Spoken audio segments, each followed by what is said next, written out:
Take your time. Okay. It's okay. All right. Don't worry. All right. We're going to be okay. Hi, everybody. Chris Scott here. Jared Wilson. I'm joined with the illustrious and handsome Jared Wilson today. Oh, my goodness. Starting off with compliments already. This is a great day. I find it's good to butter up whoever's sitting next to me. You never notice when I have Gary here, I got to work on the ego a little bit so that he'll really, shine. Yeah.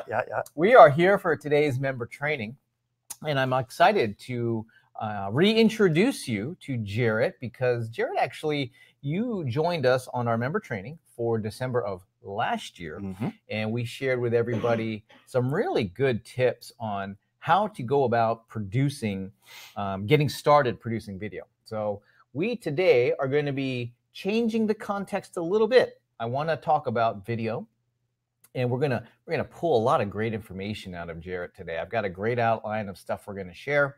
We're gonna go into a very specific example, which I've been really hesitant to really provide any instruction on, which is to produce a video about real estate, like featuring a listing or a home for sale or an open house or something that was recently sold. And so I felt, what's the word? I didn't feel ready to train, but I knew that if I got an expert who does this on the regular basis, that you would have some great insights to share. And so here's what I'm excited about, is to be able to share with you guys a process and some tips and a way for you to market real estate very simply. Now, I've got a use case example in a few moments. What I'm going to do is let me just. Sorry, I did that. My bad. No worries. I'm gonna show you an example of what we're going to work on. And then we've got some information that we're going to share. And then I posted this topic on the private Facebook group, and we got a lot of great questions to answer. So we're also going to answer those questions. And then I think we got a few questions emailed in as well. So Sweet. I anticipate us spending maybe 40 so minutes on, the information that we've prepared. Jarrett can be long-winded, so, we'll see. And then really getting into the questions. Now, some of the questions that some of the questions that you guys asked in the private Facebook group, they're going to be answered over the course of this presentation and information that Jarrett's provided for us. So we'll circle back. I'll read through those questions. We'll hit on as many of the questions as we can here that you guys have real time, and then we'll get started. So let me go ahead and just take a quick and brief moment to introduce my very special guest here. So Jarrett Wilson is the person who's responsible for all of the videos that we do at the Paperless Agent. Well, I shouldn't say all of them, because I do a lot of stuff like, I'll hop on Facebook Live and just start doing things. And every now and then I'll do a video on my own, and Jarrett will be like, if you need help, I'm just one quick message away. But Jarrett does the majority of everything that looks good from the Paperless Agent. This guy is responsible for.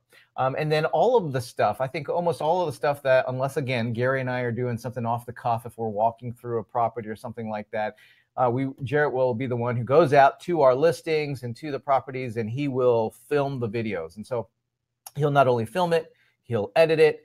He'll help us on the planning process. He helps us in the post-production process. And so what my goal here for you guys today is to have something that you can take away that will improve the videos that you're putting out there. Now, some of you might not want to do this yourself, and that's okay, because we're going to get a little nitty-gritty, and we're actually going to get into some editing tools and software. But we're also going to spend a lot of time in what is probably one of the most important things, which is like the planning process. Right, definitely, very much so. So we're going to be spending time there, because if you abdicate responsibility for the quality of your video, then you're likely not going to be happy with what you get. Or what more likely will happen is if you abdicate responsibility for the quality of the videos that you put out there, you will stop bringing in that person that you've hired to do it to continue doing it. So anyway, it looks like we got folks signing on, and Jarrett, you can read the comments there. So you can see the comments. Cool. So we've got lots of folks signing on. Nice. Jordan's over there. You can't see Jordan, but she's over here. Jordan, sound and video, everything's going good? Sounds good to me. Okay. Sweet. Well, with that, let's get started. So our goal here today is to show you how to go about producing a 60-second walking tour video. And maybe you don't want to do a walking tour video, a 60-second video about real estate. Okay, so that's what we want to show Highlights, everybody. Yes, something it's like like the that. highlights and stuff.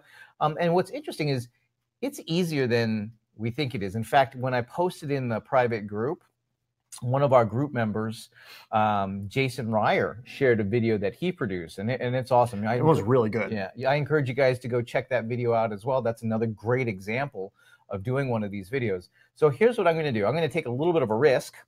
I'm going to play a video using some software that's connected to this training environment that we're hosting from. It's going to play a 60-second video so you can see, oh, that's what you're going to show us how to create. After I show you the 60-second video, what I'm going to do is show you how to put it to use. What's the application of doing something like this? Like, why should I even create a 60-second video about real estate in the first place? But before I get into that, I do want to describe the what it is by showing you the example. So, Jordan, I need you to do me a favor and just make sure what I think is going to happen is actually going to happen, okay? So I'm going to hit play right here, and let's see if it happens. And by the way, if there's a little technical issue, sit tight. Don't worry. We'll get it resolved. All right, here we go. Here's the 60-second walking tour video example that, which listing was this for? This was for 113 Lido that we did through Kreth Partners. Okay, so this is actually a home that we did some video and photography for not too long ago. I can't remember when that was. I remember it being 2 hot months ago. It was still hot. I remember it still being a hot day. It's a home in that was like a country club area, I think it is, Lakeway area. So anyway, let me go ahead, play the video, and then we'll be right back online. Hi, this is Gary Kreth. And I'm Jonathan Kreth with Kreth Partners of Cooper Sotheby's International Realty. And we are here to take a look at this very unique home here in Lakeway. What I'd love to do is find out from you, share with everybody here, what are some of the coolest features about this house? What makes it unique? One of the biggest aspects to this area is you only have a handful of single-story properties here in the Lakeway community. Also, this property sits on almost half an acre. You've got a lot of land, a lot of elbow room to enjoy all the oaks the property has. Single-story home, very unique in this neighborhood. Almost half an acre, and it's right here in the most beautiful part of Lakeway, right next to the airport and 3 different golf clubs. Lido Street is in the heart of Lakeway. Well, take a look at the rest of the home here through the videos and photos that we have. And if you'd like to schedule a private tour to come see this house, all you need to do is click below and schedule your tour.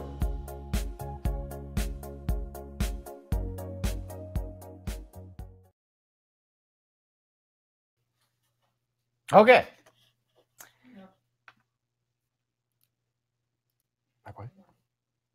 Are we back online? It's happening. Should be happening. All right. Okay, there you go. So let's see. Tracy was asking if we could share the link to that video. It is on our YouTube channel for Paperless. The full version. I also put that 60-second video on there too, on our Paperless Agent YouTube channel. Jordan, if you want to grab it off there, and that way people can have that for their references and for their notes. Okay, so that is what we're going to show you how to create here. And one of the things you'll notice is that there was actually very little people part of that. Exactly. You know? Yeah. And what's great about that is it makes it a little bit easier if you're not quite comfortable to like just get up and start talking to the camera. Yet it is still more polished than, let's say, turn it on Facebook Live, right? To be able to produce that. So how and when would we use a video like that? Well, this is where I come into the play. So here's a great example of how and why to use just a short video like that promoting a piece of real estate.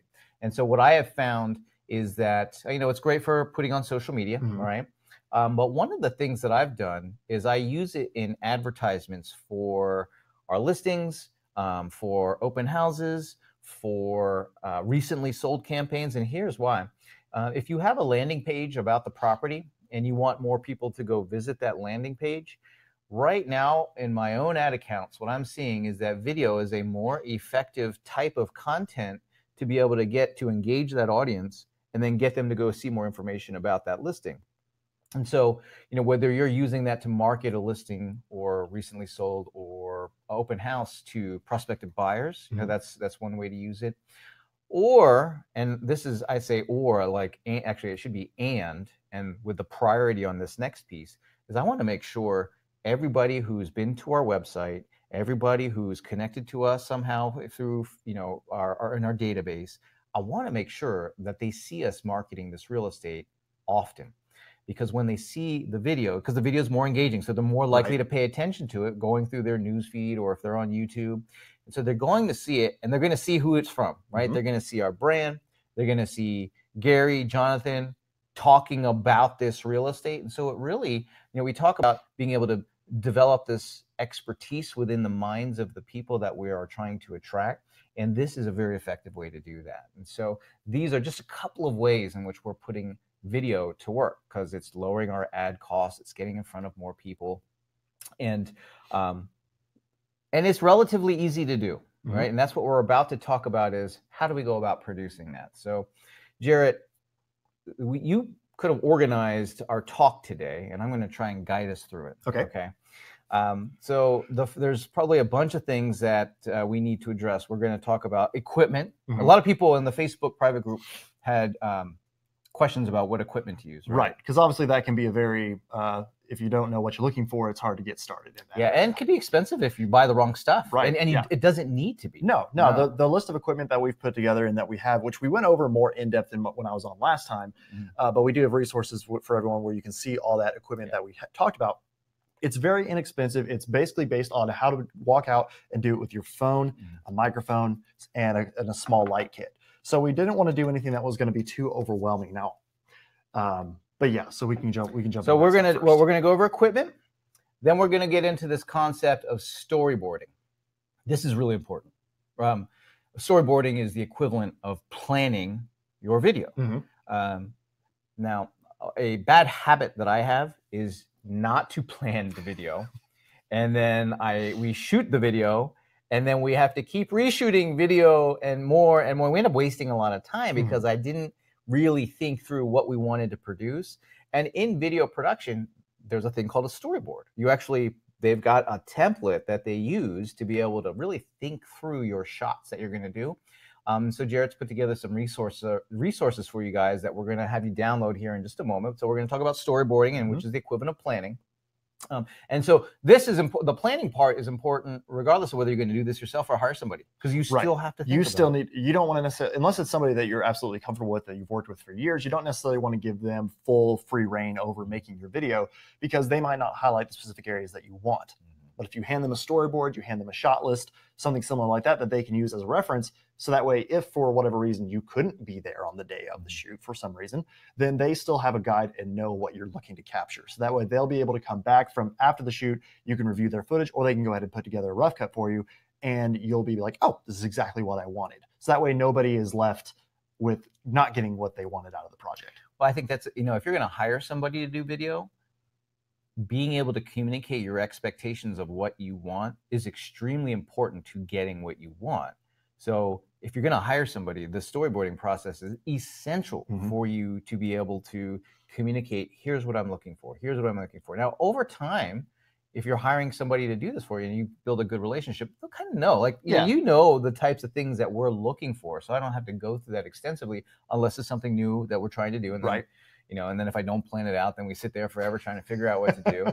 But actually, our last round of recording, I did take the time to plan these things out so that it went a lot more smoothly. So we're going to talk about the equipment. We're going to talk about storyboarding. We're going to discuss sort of 3 tiers of videos, right? So the different types of videos to do something like this, like doing this 60-second video tour. So we're going to talk about that, and then we're going to dive into some detail on editing. Now, editing has been a tricky one. I've never wanted to get into editing, but he's going to show us some simple things that we can do. I'm going to try to keep it very high level, but still go over some of the basic concepts of it. Obviously, editing is something that can be very detailed. Like I'm not going to try to show you how to edit the next Avengers movie here. I don't even know if I would want to tackle that necessarily at this point. It'd be fun, but it'd be hard. So it would be it's going to be, I'm going to try to keep it high level. Obviously, Chris, as I go, if you feel like I'm getting too in the weeds, let me know. And please ask me a question or be like, oh, hold up, Jarrett, back up. Let's go over that again, because I didn't quite catch what you were trying to get there. But I'm going to try to be broad, basic overview of concepts to editing to let you then go and play around in the software and everything that we're going to be talking about, so that you can fully explore what your capabilities would be. So we'll do that. And then I think after that we'll get into, sharing the video and really just at that point dive into the questions that you guys have.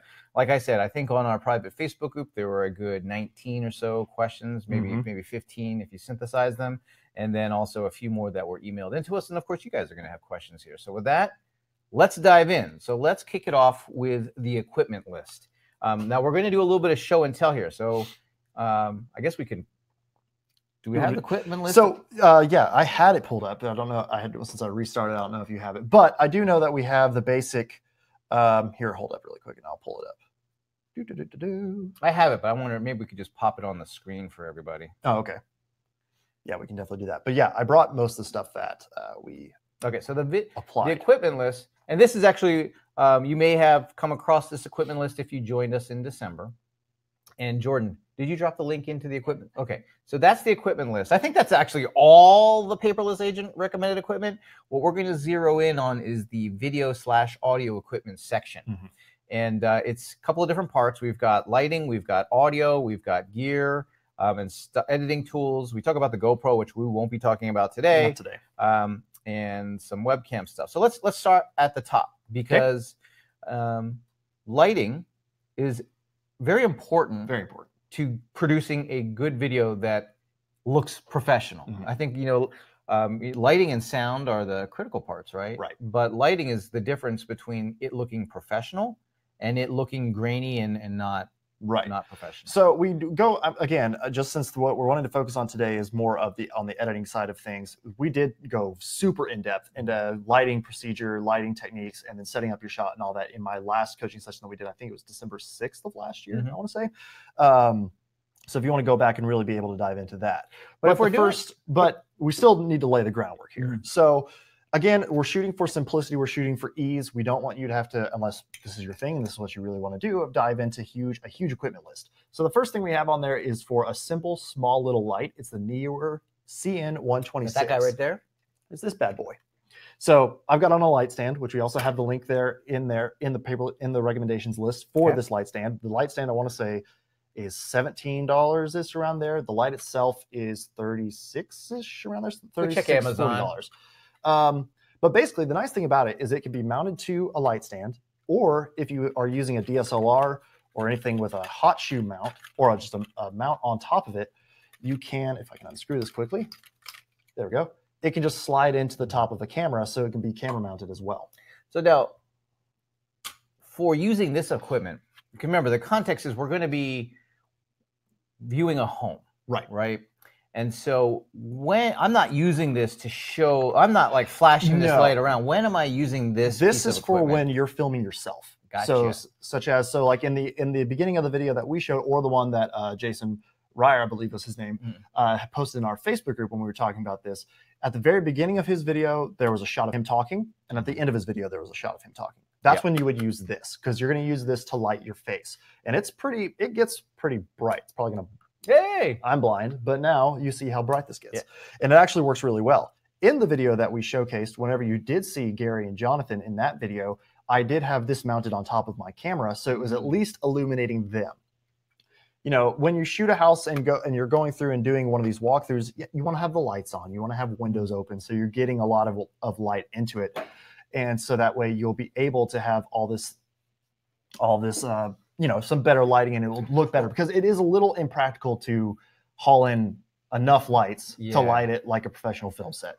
But if you're using your if you're using your phone, let's say, to capture this footage, and you have a decent phone, there's a little bit of auto correction on the lighting taking place. A little bit, which can be temperamental. So that's why you want to try to at least eliminate super bright and super dark spots. So kind of try to find your balance as much as you can, because the iPhone, unfortunately, you can select a starting point for it to focus and set to, but if you move and are moving over it, unfortunately, you really can't do anything to keep it from trying to autocorrect sometimes, which again, if you're shooting with your iPhone, then you need to just be understanding that's kind of the quality you're going to be getting.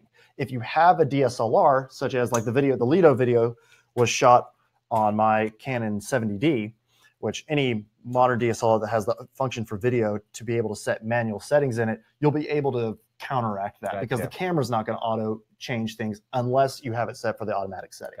But that's deeper than what we're going to go into today. So, I mean, one of the things you noticed in that video is that there was some video being shot of us talking and stuff, but there was also photos being used, right? So what we're doing is we're creating a video, and it's a mix of the media. So let's say you're shooting and you go to one spot and you're like, oh man, it's really dark and kind of grainy in that portion of the video. That's okay. Use the professional photography that you had done and overlay it, right? So we're going to get into that in the editing process. So we have our lights, we have our light stand, audio equipment. What do you suggest? Audio equipment. So, you know, if you're doing the part where you're just you're starting out the video, you have the opening frame where it's you talking directly to the camera, talking about the house that you're at, and then at the very end you have your close. You want to use something like this, so you're not just using your onboard camera microphone, because that's never going to get you the quality that you want, even if you're super close up. That can be forgiven, I feel like, when you are doing sometimes like a very spur of the moment live like a video. Facebook live video or something like that. But if it's a produced piece, you want to be sure you have a microphone. Yeah. And this microphone is also available on Amazon. It plugs directly into your phone. This is the Pop Voice lavalier mic. Yeah. And it just goes right into the phone. But make sure, though, I will say, if you are using the newer iPhones, and we've tested this, it works, you still have to use the headphone adapter that comes with the phones, because this is a 3.5 millimeter, whereas the plug-in on the phone headphone jack is now the new Lightning. And they may have new versions that are compliant. Right. We bought this a while ago. We bought this a while ago. It was very cheap, and it continues to be very cheap. It was like $10. It was like $10. It was very cheap. And I've been looking into more. We just haven't had a chance to actually test using a wireless version of this, so you're not necessarily tethered to your phone, but it still works great for what you do. I always worry about the wireless, because the wireless headphones are can be hit and miss. Again, if you're going totally wireless, you're going to need to spend some money to get something good. I mean, there would be ways to even. We're talking like several $100s. Right? Yeah, like these lavalier microphones that we're using right now, which is the Sennheiser EW100G3s, which I believe they're also linked in here later on in audio. Yeah, Sennheiser wireless microphone. These could be hooked, or you could buy a separate recorder, which you record your audio separately.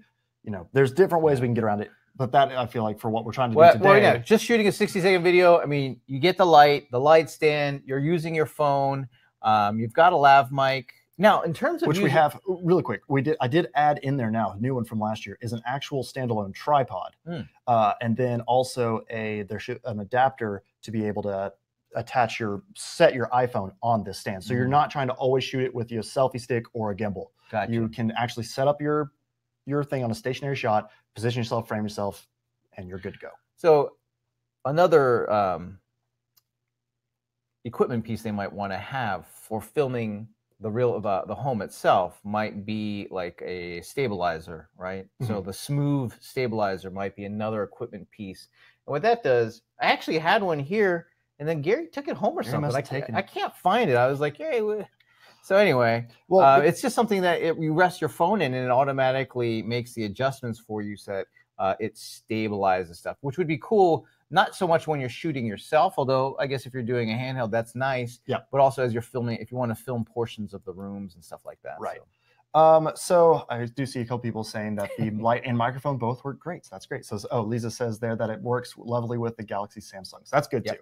But yeah, the gimbal, we'll get into that a little bit more. Those can also get pricey, but they also smooth out the camera if you're doing like a walking live tour of the thing. Yeah.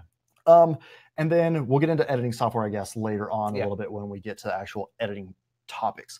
But just to dive into the quick prep of this. So when you're taking on a video shoot, there are really 3 phases of it. And you've probably heard these before. Pre-production, you're planning and preparation. Production, when you're actually filming it and recording everything. And then post-production, which is your editing and publishing. So quickly then, we'll go ahead and jump over to the 3 different tiers of what Chris and I talked about, of what we believe fill in with these walkthrough videos. Yeah, because there's different, we had that example, and that would be sort of a cross between, one is like, I always refer to it as a stand and deliver. That's basically, you're standing there in front of your iPhone, either on the smooth, on a tripod, anywhere, and you just talk, and you just are standing there and you're describing the home, and you're talking about all of its qualities. Boom, and you're done. Then that we have, and so like the pros of that, really easy, super easy. Anybody can do it. The cons of it, lower quality production, right? Mhm. It's not going to be as good as what the next tier is going to be, which is our tier 2, which is planned shots and B-roll, which is what we're going to more be going into today. what's B-roll? B-roll. So B-roll is what is referred to. So basically, when you're on a film production, there's your A-roll, which is your interviewing of the people, shots of people, anything like that. The main content of your piece. B-roll is anything that's to the side of it. Anything that is going to be like detail shots,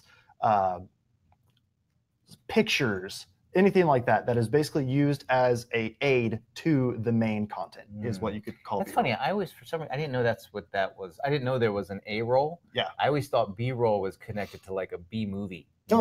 It's like that's what any like B main movies are documentary, not so good. anything So like the that. B-roll is like secondary, but that makes more sense Yeah. to put it that way. So you have your A-roll, which is the primary storyline or narrative of the video, and your B-roll is all the supplemental details to be able to color that narrative and make it interesting. Exactly. Because it's really cool, especially as you get into, and this is one of the things that I love about doing video a lot, is you can have your base thing, like say you have your video of you talking about the property, but then it can be amazing how much value and production quality overlaying some simple pictures, video, and things like that can really just elevate something. Especially for something like real estate. Oh, because, absolutely. People want to see the house, Oh, right? yeah. And so, one level of it is, having just me standing here talking about it, attempting to, describe it. You're going to be limited with what you can do in that situation. But you do some of the B-roll, you think about the B-roll, right? As you're walking through the house thinking about it, you can think about the B-roll and say, oh, we got to make sure we get a good shot of the kitchen. Oh, we need to get a good shot of the master bedroom, bath, right? So like just thinking about it and planning the B-rolls an important It's very part good. of it. Because you could always walk into the house and just be like, I'm going to shoot this house. But what if you leave the house, it's the only time you could get into it to do any of this stuff, and you're like, oh, I forgot to take a shot of the fireplace in the master bedroom. Well, and the other side of it is if you don't plan it, it's like winging a listing presentation, right? You after the fact, you're like, man, that could have been done so much better if I would have just thought through what the client was going to want to see. So that's the second tier. So we have the first tier, which is the stand and deliver, which would be like doing a Facebook Live as you're walking through the house. Then we have really planning the shots and planning B-roll. And then tier 3 is hiring a professional, aka a Jared. Yes. So and we'll get into. I know there were a lot of questions about people who asked, like, how do I hire a Jared? And we'll get into that at the end of today. Because like the video that we showed you with our quick 60-second preview, which is actually I cut that down from a 3.5 minute, I think was the full length of that one. But in that one, I'm following Gary and Jonathan through the house. That's not something that you could do, especially with dual presenters. Chris could have filmed it, but they wanted me there. It looked not so good. So there do hit limitations with what you can do without having to finally eventually be like, okay, I need to bring somebody in to do this. And that's the highest tier. For us, the way we decide which one of these that we're going to do, and by the way, we do all, Gary and I, we do all 3 of these levels.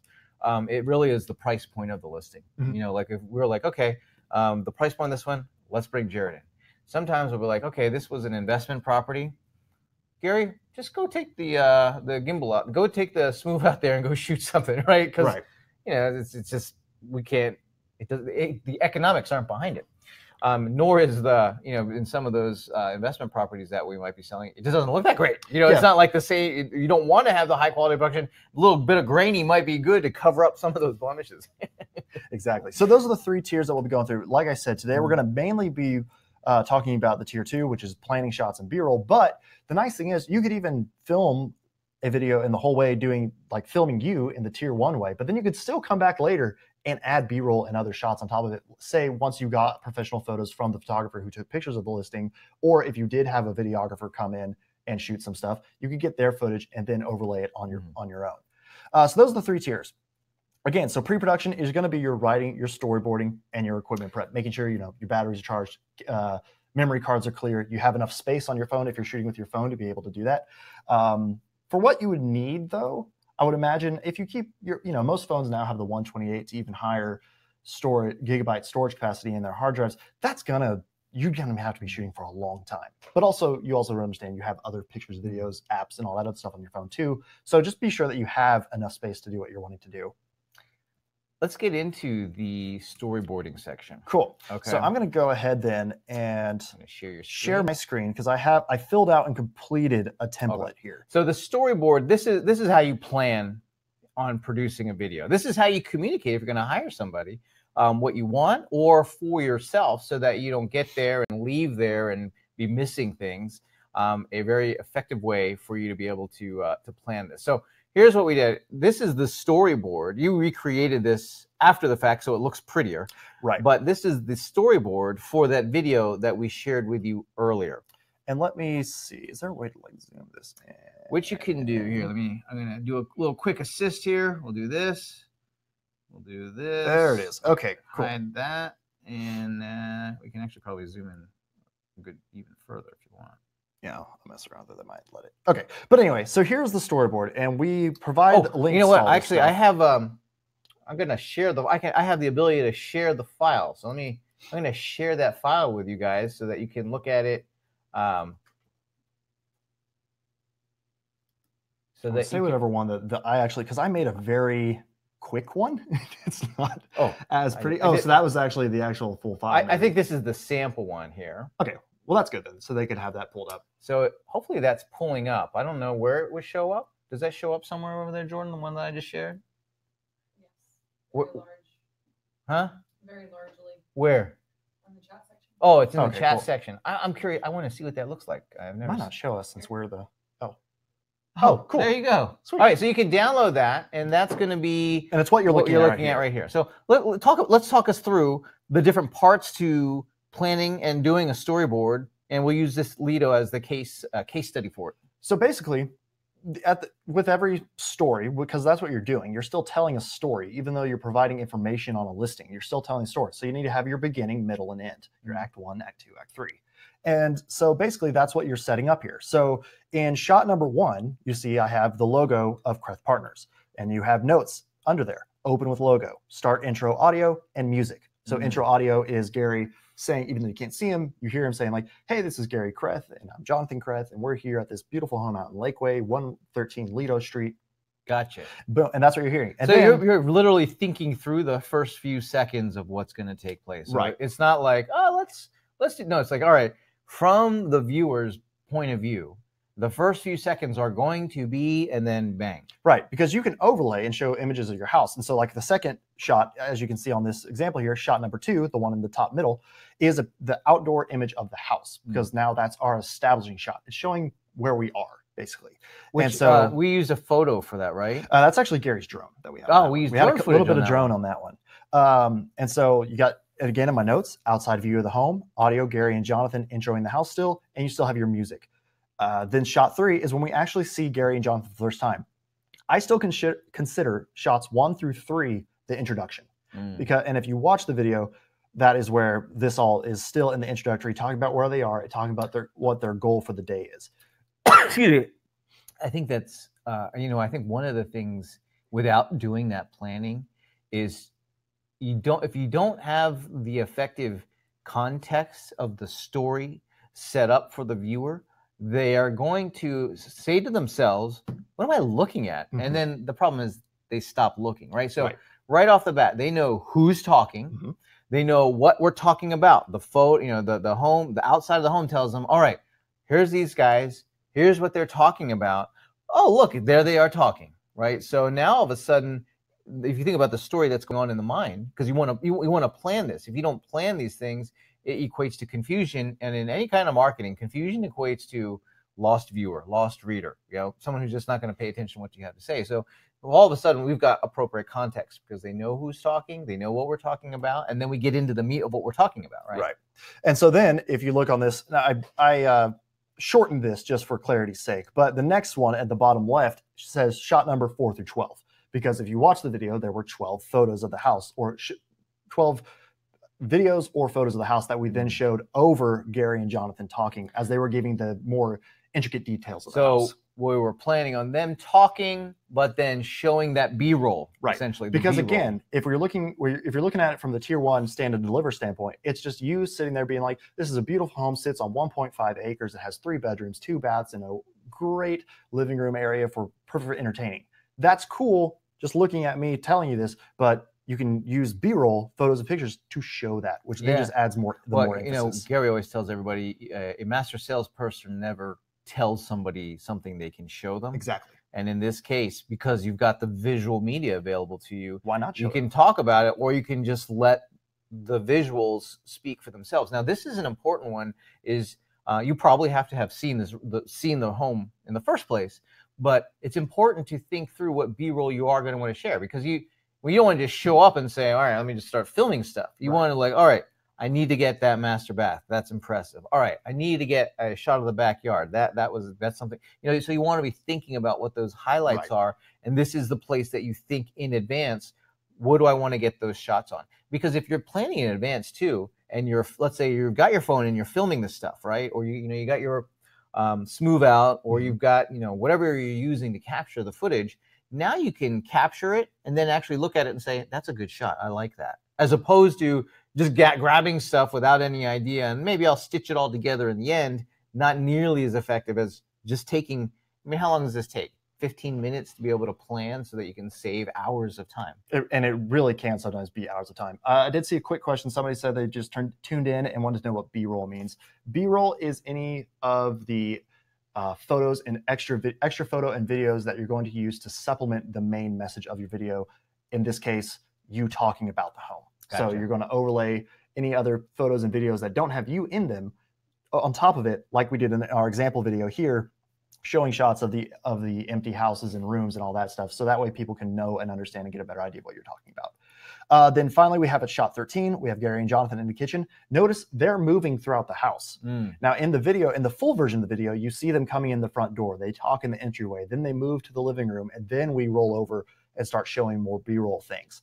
And then they finally wind up, because they draw special attention to the kitchen, in the full video. In this one, and so that's where they were when the video ended. But that's a nice thing to keep in mind too. Don't stay in a static place. If there are 2 or 3 different places that would look really good behind you as you're delivering information about the house, film it in 2 or 3 different places. Film your beginning in one place, film your middle in another room, film your end at another place. So that way you get a little bit more variety in your background as well. And then finally, again, the video ends, shot 14, with the Kreth Partners logo again, close with logo in the notes, and the music is still continuing. So that's really it. Now, if this is, another alternate to this, which I didn't include necessarily going into, but at the top, it says storyboard/shot list. You could, if you prefer this way, instead of doing a fully, because a lot of you are probably thinking, well, wait, I don't have any of this shot yet. So how am I going to get a picture of me sitting here talking? Right. Well, you can print this out and draw. A lot of, like in big film studios, do that. And, whenever I've drawn it, it's legitimately just stick figures because I can't draw.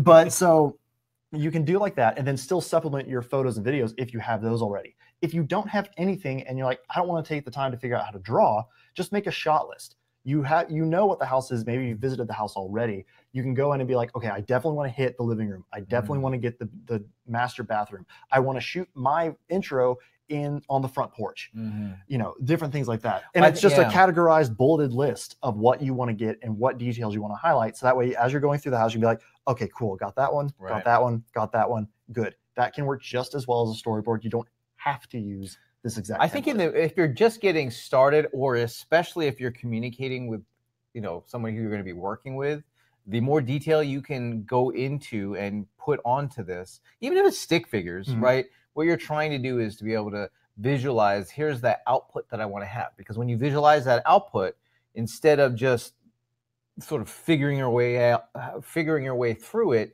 you're going to get a better result with it. One of the things that we had talked about earlier were this is more advanced, but is thinking about the different types of shots that are available, right? So, one type of shot is you in the room talking. But maybe another type of shot. You were saying something about you're starting up high and you're going down low. So a little bit of show and tell here. Here, let me kick you off the screen here for a second. Let me not totally shut that down, but just lower it. All right. So got my little camera here. So one of the things you want to take in place. Also, I would also recommend, and we have it. I actually added it this morning to the recommended auto list, is a wide angle lens attachment for your phone. Now I'm still trying to figure out. Not the fisheye. Wide angle.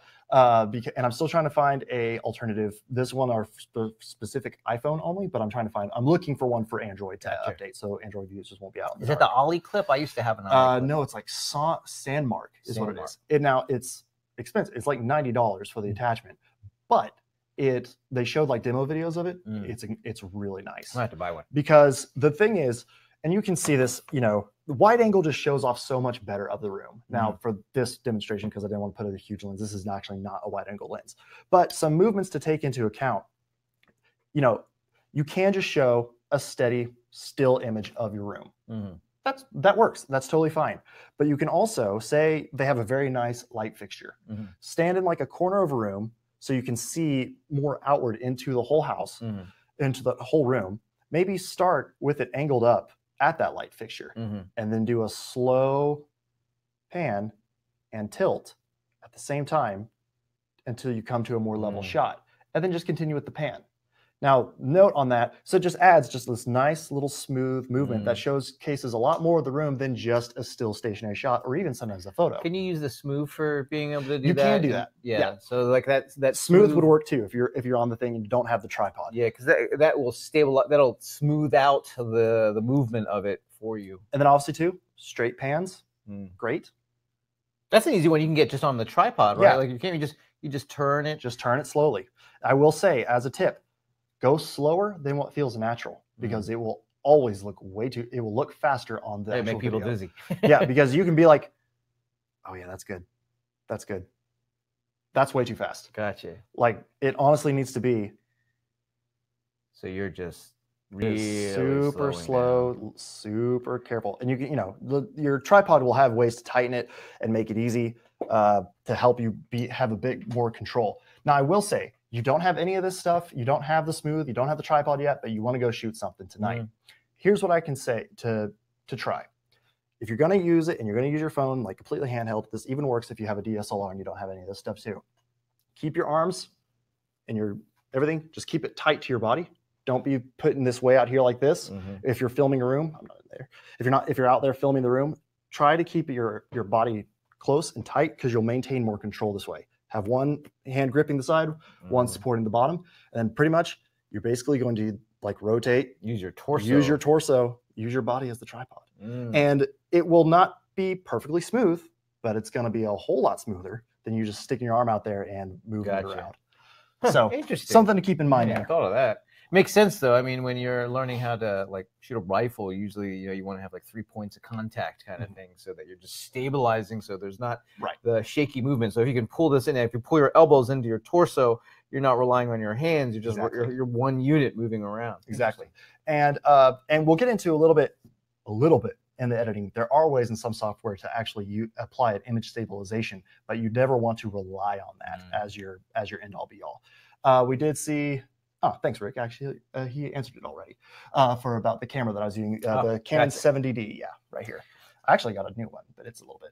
Yeah, I haven't played with it all the way. Figured out all the great things. I don't want to say it yet. Talk about it yet. First impressions, it's really good. Okay. So anyway, moving on from here. So we've talked about. So we've covered storyboarding. Now let's assume we've got the home that we want to feature. Maybe it's an open house, whatever. It's a listing that we have, and we've done the storyboarding process. We've taken our first stab at it. Remember, you'll get better at this as you think about them and watch other videos. I think that's a good thing you can do, is look at other people who are doing the video. Look at ours. I mean, heck, watch that stuff, and then say, I like that. I like that. Ooh, I don't like that. I don't like that. And then you can start to stitch together shots and a sequence based on what you're seeing other people do. And then you're gonna, I oftentimes copy what so I see something I like. Oh man, I like that. Let's incorporate that. There's been times where I've watched my daughters are into these things called slime videos, and what they are is like they can make this like Play-Doh-y stuff, and then they create videos of people mishmashing them together. Yeah, and so you'll have like young kids making these videos for other young kids. I mean, some of them are getting hundreds of thousands of views and stuff. Anyway. I've watched them because I'll be sitting there and I'll be watching and like, oh wow, that's a pretty creative way to get people's attention. And I'll come in, Jarrett, watch this video. Let's do something like this. And I'm like, are you sure you want to do that? You sure you want us making slime on real estate video? Okay. So, but anyway, being able to look at what other people are doing and then use that to stitch together what you want to do or the sequence that you want to have take place is also a way for you to be able to advance that process of storyboarding. So let's assume we've got, we've planned, we've captured our footage, okay? And now we're going to get into the editing. Yes. Okay. So yeah, we've done all this. We've talked about like the production stuff, which again, answer a quick question. What about lighting? Can you use the newer to help light up the room? Yes. Like any light source you have, like say you've got a dark corner in one room, position it. Now, this isn't going to do a whole lot of good from really far away. So, but say you're doing you're filming your stand and deliver portion of the thing. You're filming your sections of the video where you're talking about the house. You are like facing a window, so you're getting great natural light already, but there's still this dark corner behind you. Use this to light it up. Just brighten it up behind you. Obviously not full blast necessarily because it gets pretty hot, but still you can do this. And this thing is great too because it has these removable gels that come with it. One is a white just to kind of diffuse. The other one is like there are some colored lenses too if the lighting temperature, which is the color of light, is different and you need it to match. Yeah, and you want to use as much natural lighting as you possibly can, right? So you want to turn on the lights, open the windows as much as you can. And then in some cases you can't get the room lit up, then that's where you're going to use the professional photography and just use that as part of because the cameras themselves, I saw somebody asking about settings for the camera. Like that's honestly case by case. With this camera especially, I know I can normally on the more advanced stuff, the shutter, I normally try to kind of keep it around, I mean, not the shutter, the iris, the f stop on it. I normally try to keep in the 4.5 to 5.6. Sometimes you go brighter if you need, but the ISO is what you really want to be careful with. Try to keep it at 640 to 1250. Much on either side of that is going to you're going to start getting grainy. Shutter speed, keep it around the 160. I would say use that as a starting point. But again, depending on the lighting situation in the place where you're shooting, that's going to affect it. But I would try to say also, try not to be too bright because it is a little harder to correct for harsh light than it is for darker shadows. All right, so editing. We need to jump onto Let's get into the editing section. Now, here's the thing about the editing piece, because we're going to talk about it briefly if you're using like a Mac and you want to use iMovie. We're also going to talk about a cool tool called Spark. The thing here I would pay attention to is what are the little tips and tricks that we're doing to make those transitions? What are the cool things that we're doing to make that video be what it is? Not just a series of shots, thrown together, right? But the use of text, the use of, transitions and whatnot. So it'll give you an idea on, that's what I want to be able to produce. So let's go into the editing section here. And so, there are three kind of stages to that too. There's your import organizing, which is basically where you take all the footage from your phone, camera, whatever, put it onto your computer and all the other assets. I would say it's easiest just for organization if you maybe start like a base folder for all this stuff to live in. So say you have like 113 Lido Street, and you're in that folder, you then have a footage folder that has all your footage. Then you have another one that's like your B-roll, that's your photos and other stuff like that. Then you maybe have some audio and other things like that, just to help keep it very organized so you're not having to grab files from all different places around your computer. So we do talk about the main three apps that I was wanting to mention here really are Adobe Spark, Adobe Rush, and then iMovie. Now, what are the granted, we're sitting here with Macs, so I really couldn't show Windows Movie Maker, but the ideas and the concepts will apply. There's might be some different user interface. There might be just some user interface differences. Okay. So the nice thing is Adobe Spark, it's very basic. You can have an iPhone app and you can also edit this stuff in a web browser. It seems to be very perfect for a stand and deliver type video where you want to very quickly be able to throw. The thing is though, you can't overlay anything. So you're basically, so it's good for creating simple slideshows or maybe even a quick way to tack on your opening logo bumpers on the beginning and end of you just standing talking about the house. But it's great because it's very intuitive. You can still add text over everything, and it has some different formats and how you can do that. And then you can simply export the video and then do with it as you will, share it to different sites. It's very simple, it's very intuitive, and like I said, it's perfect for slideshows. It even has some built-in music choices that you can use, and you can adjust like the volume of it. So if you need to adjust the volume of if you do put video clips in there, which you can do, it's faster in the app than it is if you're going to actually put video clips in there. It's faster to do it on the app than it is on the web browser I've found so far. Now, even though these do offer, all three of these editing softwares that we're talking about, they do offer app versions and a computer version. I would still recommend using the computer version over the app version, just because it's going to be so much easier to do. It is an awful lot easier. Fine-tuned edits. Yeah, I mean, it's just easier with having more real estate to work with a screen when you're working with something like You're not having to worry about like pressing the right button with your thumb and like getting finger adjustments. You can have the precision of the mouse. So, but still, I've been playing around with Adobe Spark. It's very simple and easy to use. It is a free software, and it even has the ability that if you have a Adobe login, you can automatically upload like your logo, so to already have it ready to either watermark it at the bottom of the video and have it at the beginning or end. So it does have some things to add in a little bit of ease. Next one is Adobe Rush. I'm not going to go into that one as much either. It's more advanced than Spark. You're going to be able to do more transitions. You're going to be able to do more with text. You're going to be able to even do some color correction, audio adjustments, and different things like that. It's a great, simple tool. It is a paid app, though. It is $10 with the Adobe Creative Cloud. Is it a month or just one-time fee? It might be a month, actually. Okay. But if you then were to be like, well, I'm going to learn how to do this, then I want to upgrade to the big boy of Adobe Premiere, which is what I use, then that is for the single app purchase of $20 a month through Adobe's Creative Cloud, and it comes included with Rush. So you can have both.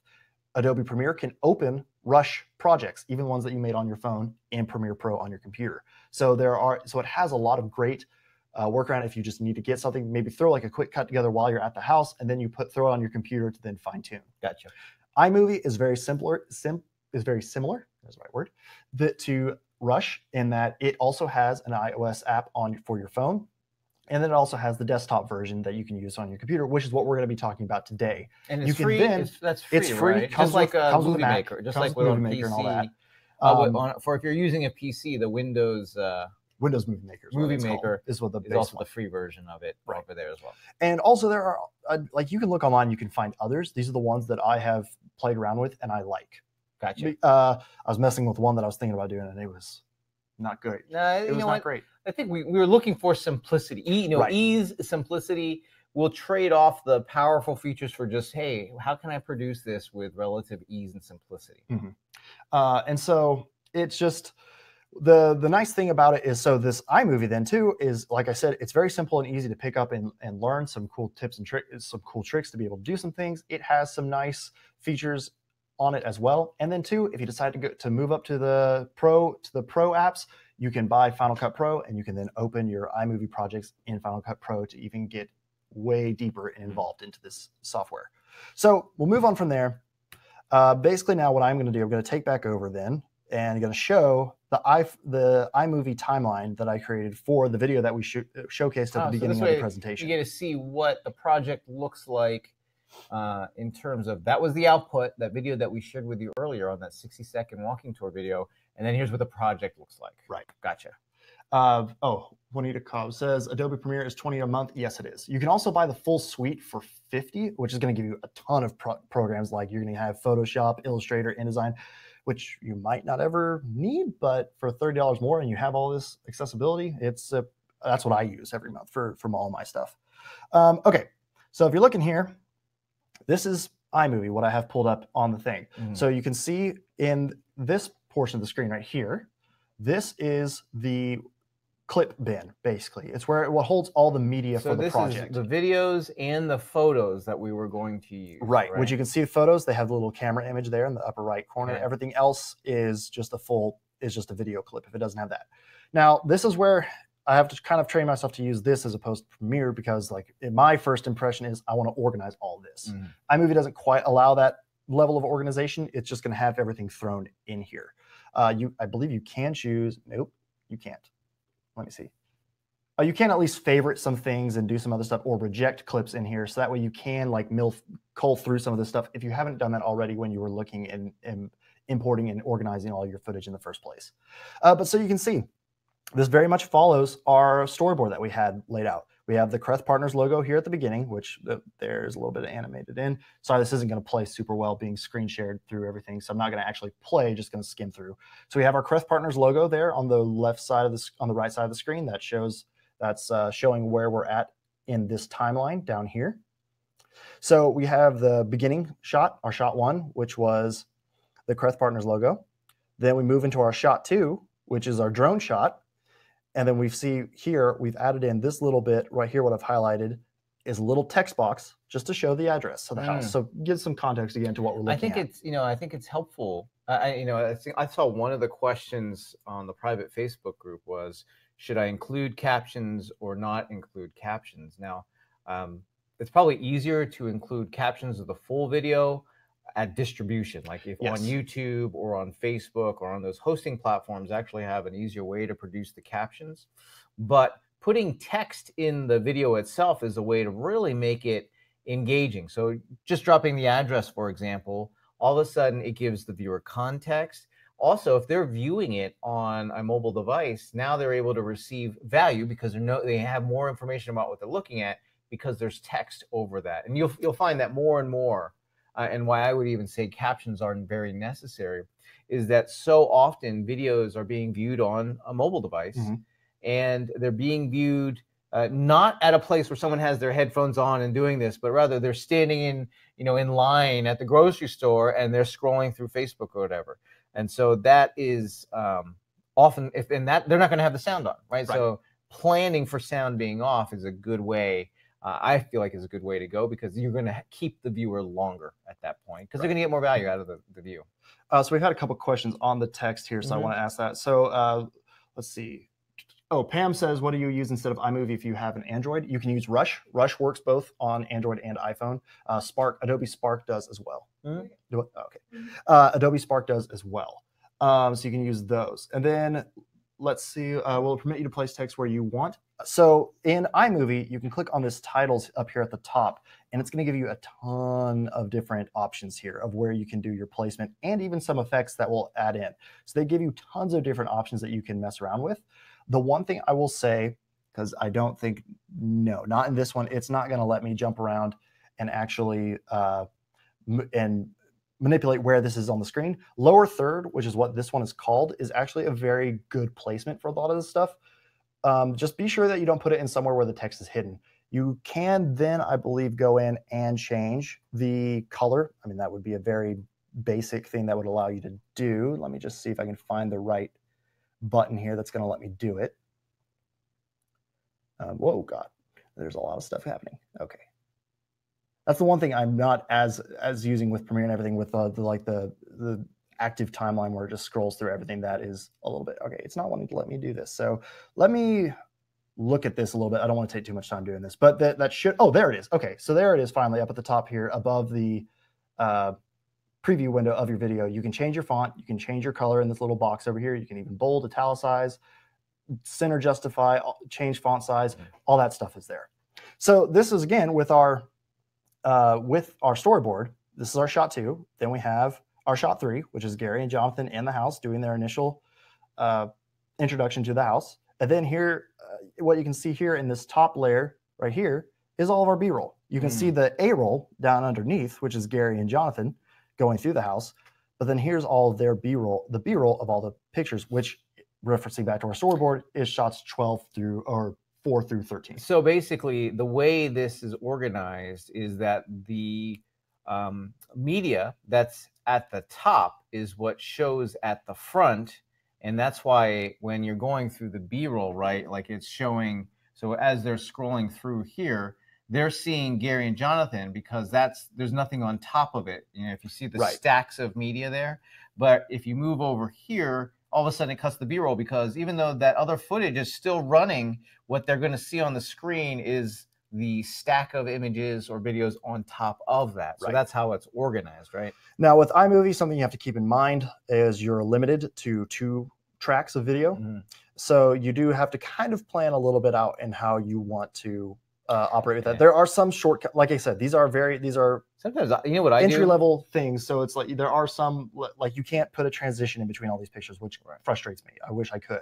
You can only do that to stuff that's in your The only video way you track can one. do that is if you, like, I use ScreenFlow for a lot of stuff. Even to do something like this, I use ScreenFlow Pro, and I end up just splitting the videos.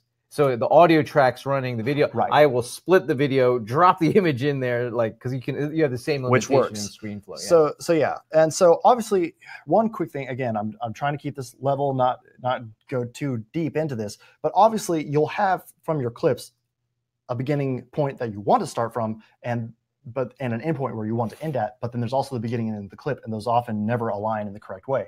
So what you want to be able to do though is when you come back over to your media and you're looking at all these things, you can select in your media. If you click on the clip, you can create what is called an endpoint, basically where you want it to start. And you can see as I drag, hopefully this is coming through smoothly, but as I drag from to the right, from the left side of a clip, you can see in the preview video, it's showing me what the frame is and where I'm going to start that at. And then I could take that clip, move it in from the right side to just where this clip is going to end, and then drag that down here to the timeline. And then that would be, and that's basically how you trim the beginning and ends of your clip. If you really liked a take, but you had a section in it that you didn't want anymore, you can drag, set the overall in and out points of the clip, come over into here, highlight it, right click on it, split clip, and you just do that in a couple places around the part you want to take out. Select the part you want to take out. Let me just go ahead and do that just to show. And then, let me do it on audio too, because I had the audio separate as well.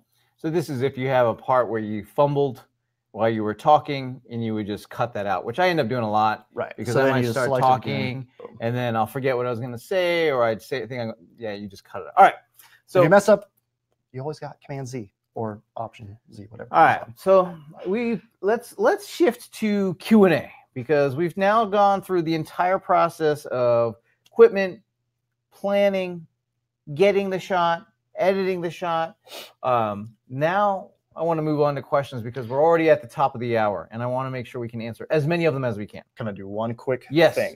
One important note, obviously, I've talked about it a little bit, but music, especially for things like this, throw some music under there, because it is just going to help it flow a lot better. And also, if you had some audio issues or for whatever, it just kind of helps take away. So that's not the only thing they hear if your audio don't use music illegally, right? Because you will get like banned from YouTube if don't you're use sharing the top 40. Yeah, you gotta use. Where can they get music that they can use in their videos? Well, that's why I've compiled the next couple slides, which I like to title "Fantastic Tunes and Where to Find Them."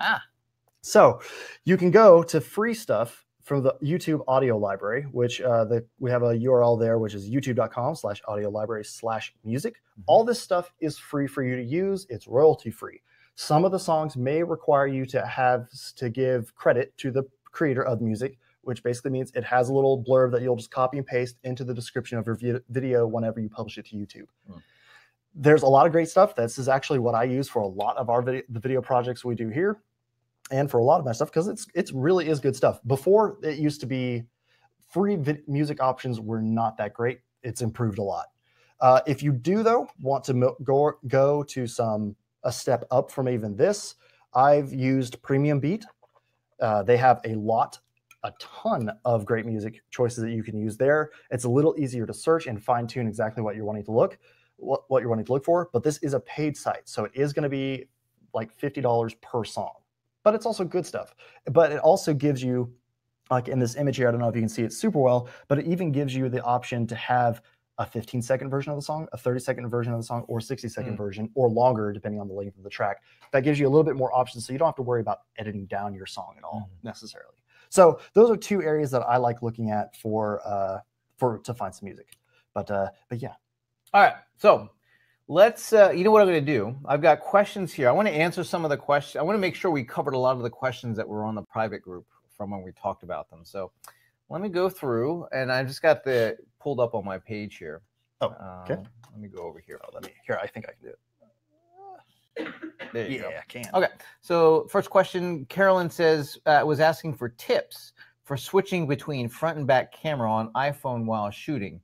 And the best thing I would suggest is actually in your pre-planning is to think through that a little bit and maybe stitch those shots together. Because unfortunately, the iPhone, which is a weird thing that you can do it in Instagram, but you can't do it on the actual photo app or camera app of the phone, you can't flip between front and back camera. So it is best to then plan that ahead. Again, to your shots where you're talking to the camera and addressing the audience directly, and then go around later and film the shots that are going to be the front-facing camera or the one that doesn't have you in it. Tracy was asking for tips on and advice on finding or hiring their own Jarrett. Okay. So it can't be done because I'm irreplaceable. but no, in all seriousness, you can go checking out. I've actually seen a lot of groups. Check Facebook for some groups. Like see if your city has a specific Facebook group that's for freelance gigs or for looking for freelancers, or even there might be one as specific as a video freelancer. Those groups are normally pretty curated already just by people asking for membership. So the odds of you getting a random who doesn't really know what they're doing is lower. Obviously, vet their material. See if what do you mean by vet their material? I mean, ask them to show you ask their them projects. To show it. See if they can send you some of their favorite projects that they worked on. Ask if they have a website that has a portfolio where you can go look at different stuff. A lot of times, people in lieu of a portfolio website will have just a YouTube channel that you can go and check out and watch some of their stuff. And honestly, as far as vetting it, if you watch their stuff, you like it, you don't see any glaring things, I would also say maybe talk with the person a couple times, meet, if you can get a sense for who they are, so you're not having like personality clashing issues. But for the most part, if you like what they produced and you think that they have the skill set from your view of what you're wanting to make, shoot them a message. What about like engaging on a specific project? Let's say, you have a listing and you're thinking about hiring somebody, you got a couple of people down. Would you, Whoa, that's my bad. Sorry, buddy. How do you want to specify, I guess, what would be the process? I know the process I would use. I'm curious what your thoughts are on how you would prefer to be engaged, to be able to understand what the project is, how much it's going to cost, that kind of thing. So normally whenever I price out things with potential clients on projects, it is more of a discussion of you jump on the phone. It's easier to do on the phone rather than email.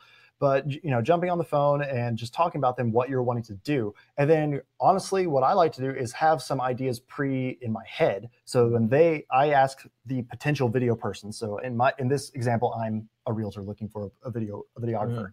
And so I'll ask them, so I'm wanting to shoot this house, hey, have you done anything like this before? If they say no, that shouldn't necessarily be a disqualifier, because even though they may not have specifically done a real estate video before, if you like their other stuff, that means they have the skill set to be able to translate it into working in real estate stuff as well. The concepts carry over very well. And so I would say, talk to them about that. See what their ideas are. If their ideas align with what you have in your head already, well, then that would be a pretty good indicator that this would be a good fit. If it comes down to you have multiple people, then it does turn into more of a budgetary question. Where do these people fall? But even with everything, it's always the same thing. Just because it's cheap doesn't mean it's going to be great. Yeah, that's one of the things I'm always careful of when hiring people to do a specific type of work where there's a skill involved, like doing video or something like that, is I'm willing to spend more to make sure that the skill sets are there, because I prefer not to pay to train somebody. Right. Because then they are learning as I'm paying them, which is okay if I'm not. But to be honest, what I'm looking for is I don't have the time nor the I just don't have the time for it. And for me, it's more, I'd rather than trying to communicate, oh, this is really what I'm looking for, and go through this ongoing editing process as they try to learn how to get these skills. Because I'd rather hire someone who has them already. If they're presenting themselves as the professional, they should have those skills. I was going to suggest too, one of the things that you can do is, if you're looking to work with someone, is go through that storyboarding process and use that as a starting point for a conversation about the project, right? Say, hey, this is what I'm thinking of doing. Let's talk about this and what I'm trying to produce. And then you can then start to come to an agreement on, all right, here's what the project's going to look like. Here's how much time it's going to take, and so on and so forth. So Let's see here. There's also still Craigslist and all that stuff, but the Facebook groups I've had much better luck with seeing and actually getting good people rather than, because before I was doing freelancing full time and everything like that, I did work in a full time position actually with Chris at one of his past jobs, and so in that situation, whenever I needed to hire contractors and stuff like that, Craigslist gets fishy, just as Craigslist tends to do. So I would stick to the Facebook groups. Okay, so Linda Hall is asking about the best video software to use, and we talked about iMovie, Rush, Spark, and then professional level ones, Premiere, Avid, and Final Cut Pro. I've used Final Cut Pro and Premiere. I switched to Premiere because they updated Final Cut Pro heavily several years ago, where it actually now the interface is just about the same as iMovie. So once you feel like, so that's what I mean. If you feel like you learn iMovie and you're like, I love iMovie, but I really want to take it up, buy Final Cut Pro. It's $300, I think, but you're going to instantly have a very familiar interface, and you're not going to be presented with a lot of new things that you're going to have to relearn, basically. So Carolyn is asking, muting your own steps in the house during the filming, and 2, best stick to use to steady the phone. So I'll answer 2. The Smooth Mobile, SMOVE. I think it's smooth.com. Or maybe it's smoothmobile.com. Google Smooth Mobile, and it'll come up. And that's the one that we're using. I think that's a really good stabilizer. We already shared the different tripods and stuff to use. That's in that equipment list.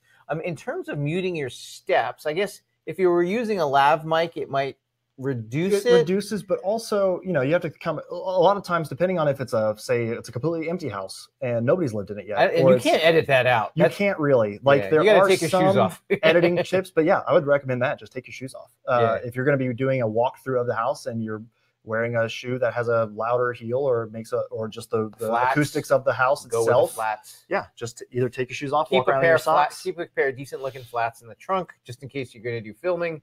And then that's probably because if you've got the clickety-clackety heels on and you're walking in the hardwood floor, you can't get rid of that noise. It's just really loud. So, but also you have to understand too, one thing about it too, unless you minimize, but if you hear steps, you're walking around, so people will expect to hear the steps. I think also in the planning process though, if you're doing the planned shots where you're saying, okay, I'm going to talk in the kitchen, so you're not moving, all right, and then some of the shots, you can turn the sound off because you can do voiceover. So if you think through those things, if let's say you shot the video and you're like, oh shoot, I've got clickety clacks in my footage right here, which I guess you could cut that sound out and do voiceover, like cut that portion of the sound out and then just talk through that. Unless of course you're the one, like you're on camera. But then you could just drop a photo on top of it if you had to. That's where the B-roll comes in. If it's clicking, very useful for the B-roll. Okay. B-roll can cover a lot of video mistakes in your main stuff,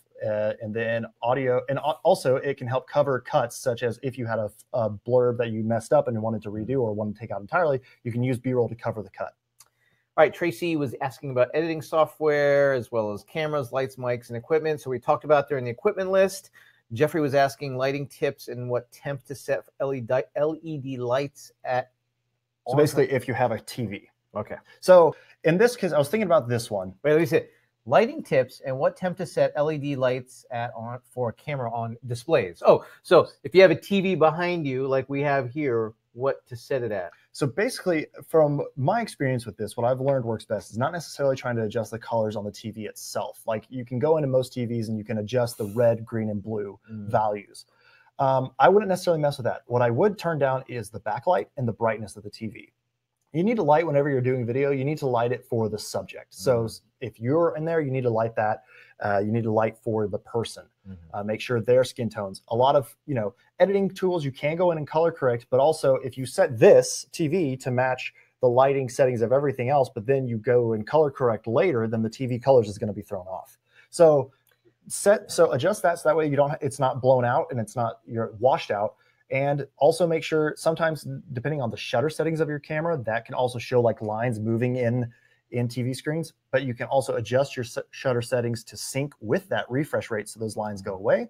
So like in this one, I'm not actually sure. I know on the camera, I believe I have the white balance set for a light temperature of 4,800. So that's for what we're using here. So let's see. Randy was asking, is something like a smooth a gimmick or useful? Definitely useful. Definitely useful. Again, how I was talking about ways to hold a camera to stabilize if you just don't have one and you need to go shoot something today, or you can't afford a gimbal, because gimbals can get expensive. But the Smooth, I forget how much the Smooth was. It's not too bad because the mobile phone ones for phones aren't terrible. No, it's the ones for the expensive for the cameras that gets a little crazy. That gets expensive. But yeah. Okay, so then Amber was asking captions or no captions. I kind of answered that earlier. I would suggest doing captions, but doing captions in the editing software would require that you write all the transcripts out, and it would take forever. And then you'd have to plug that all in. A much more effective way to do that is after you're going to share it. So when you share it if you're going to put it on YouTube and host it on YouTube, you can get the captions there. Actually, an easy way to do it. You upload it to YouTube, and it will transcribe it for you, and then you can actually copy that and then drop that in as the captions. Same thing with Facebook, allows you to upload, or it'll actually auto create captions that you just have to go through and edit. But captions are definitely, we're shifting to utilizing more and more captions. I'm finding that it's worth, I forget what's the name. Let me pull it up. There's actually a service that you can send your video to. I think it's just up a little bit more. That will do it for you. It's called Temi, TEMI.com. And I want to say it's like 10 cents a minute or something like that. Yeah. And so you just send the audio or video file. Yeah, it's $10. It's 10 cents per minute, and they will transcribe. It's basically, you get it back in 5 minutes, right? So it's advanced speech recognition software. So it's TEMI.com is also a way to be able to get that if you don't want to sit there typing it out. So that is not too bad. It's you not get too a bad. 5-minute video. It's going to cost you 50 cents, right? I'm looking at another one too that seems slightly more. I'm still going through it. It's called Trint, TRINT. Basically, it has a Premiere extension that you can plug in, so you can do it all in the editing stuff. So it is not so much having to go back and edit. So I'm looking into that one more, so I don't throw. And it's a little bit more expensive too. So I don't put full support behind it yet, but I'm looking into it. Might be worth doing if you're going to. This is what I've done. I start using this because I've been doing it off of YouTube. What I do is I grab the transcript, and I can either use it in the captions, but another thing that I do is I will usually take that video that's on YouTube, and then I will embed it on a blog post on our website. But then I don't like to have just a blog post with video and no text, so I'll grab the transcript, but then I have to edit it again. So a service like this is going to be more effective, though, that you can repurpose your information. You can repurpose.